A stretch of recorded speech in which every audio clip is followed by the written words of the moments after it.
So this is everything we were putting in here. We slide down. By clicking find there, it also recalculated out the subtotal. So we've got the subtotal of 138.45. We have now choices of quote, void, or get total. Quote will bring us, if we are doing a quote for the customer, we could click quote. It'll calculate out all the different taxes or any other special pricing or anything and show all the total. And then you can show this to the customer and have the record print. And you can send this quote through email and type in their email address. By clicking email, you could preview a simple version of this quote that will show you the total and the taxes and say that this is a quote.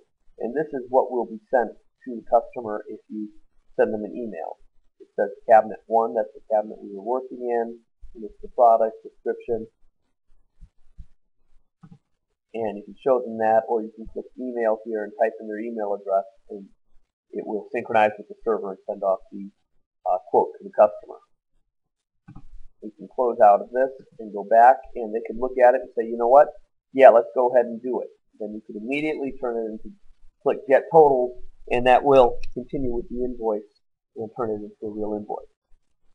The other option here is Void, and by clicking Void, you have the choice of OK or Cancel. If you click OK, it will void this invoice out, and you cannot do anything with it anymore. If you choose Cancel, it will bring you back out to your list, and you can then continue to edit it. Now notice this is the same list I was at before when I saw my invoice. I don't see my new invoice here yet. None of these are the right ones. Clicking Find, Find is your friend. Here is my invoice that I was working on. So if I want to come back into it, because I said to void and I didn't want to, I click Find, it shows me the item again. I open it up. I can look through here, make sure that this is the invoice I was working on. This is. And scroll down. And then what I really want to do here now is probably I want to get totals because I'm going to complete this in a real invoice. This process here will again calculate out taxes and discounts and any kind of special pricing that might apply. You come to this screen. It shows you all of your subtotal, tax, the grand total, the same as what we looked at on the quote. And just like on the quote, you have the opportunity to make a some kind of discount. Maybe they're got a special coupon or something for $25 off. Now you'll see it immediately took the 138, took the $25 off, it made it 113, altered the tax, and altered the subtotal. Now, if perhaps they have a discount that you offer that's a percentage, it'll do the same thing. You get a 5% discount, it'll apply 5%, make the adjustments to the tax, make the grand total appropriate. If there is no discount, you just leave that at 0 as it started up, and everything will just be right in the first place there.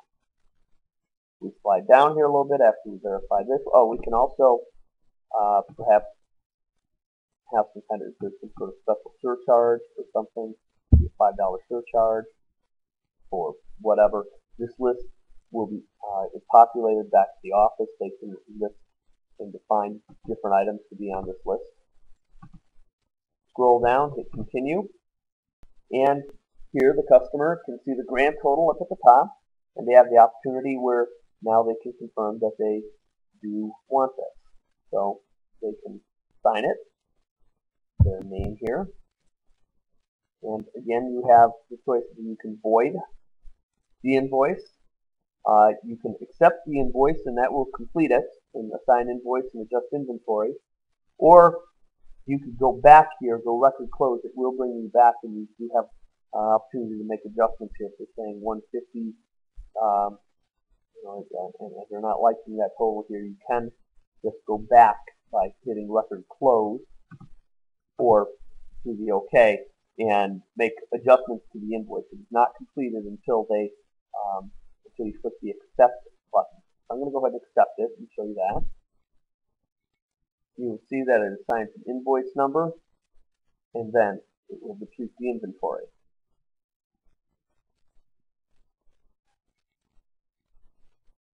So now the invoice is complete, and we are on the charge and collections screen. So the total is $150.37. If the customer is going to pay at this time, you can receive payment right here. There are different types the customer can be set to. They can be set to a charge. They can be set to COD or partial COD. Charge would mean that the payment will be sent out through invoice and the customer will pay at a later point. COD means that you need to receive full payment from the customer at this time. Partial COD is that you need to receive some cash at this time or form of payment. It could be cash, check, credit card, whatever you accept. And the remainder would then go to charged out and be sent to them in the invoice. So here we could just complete it with a charge, but for the show you the example, let's say they wanted to pay you in part cash and part check. You click add, tell it yes, we want to save our changes, and we choose what type. We're going to choose cash. Let's say we're going to give us $40. Notice the default amount is the total amount. We're going to say they gave me $40. And these other fields don't apply because it's cash. Click OK, tell it to save. We click find. Find is your friend. You'll now see that on invoice 8082, at this time, they paid $40. Now to add in a second payment, perhaps it will be check. We click add. We can choose check or credit card.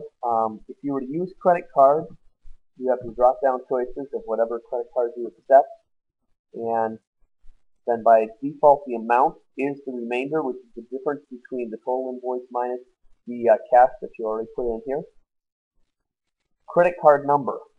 Do not put in the full credit card number here for identity theft reasons and such. Just put in the last 4 digits if you're going to put in anything. Don't put in the whole credit card number. This does not do the credit card verification validation for you and authorizing. You need to call your office and have them take care of that if you're doing a credit card. But put the last 4 digits here so that you can know which credit card it went to, and when you talk to the customer, they can confirm it. But do not type the whole card in here. But if you chose check, you can just type in the check number here, the last, whatever the check number is. And clicking OK closes it. And remember, find is your friend. Now there we can see both payments have been received here. And now all I have to do is close.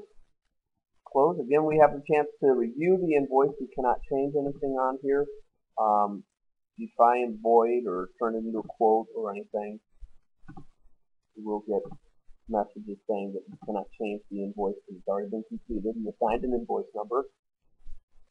So we close out of there. Notice it does not have the invoice number here yet. Find is your friend. Click find. There's the invoice number. And now we are ready to run Synchronize Now. And that will send the invoice off to the server, and the server will then send the invoice to the customer via email if you're set up as that is the main process. And that is how you create an invoice.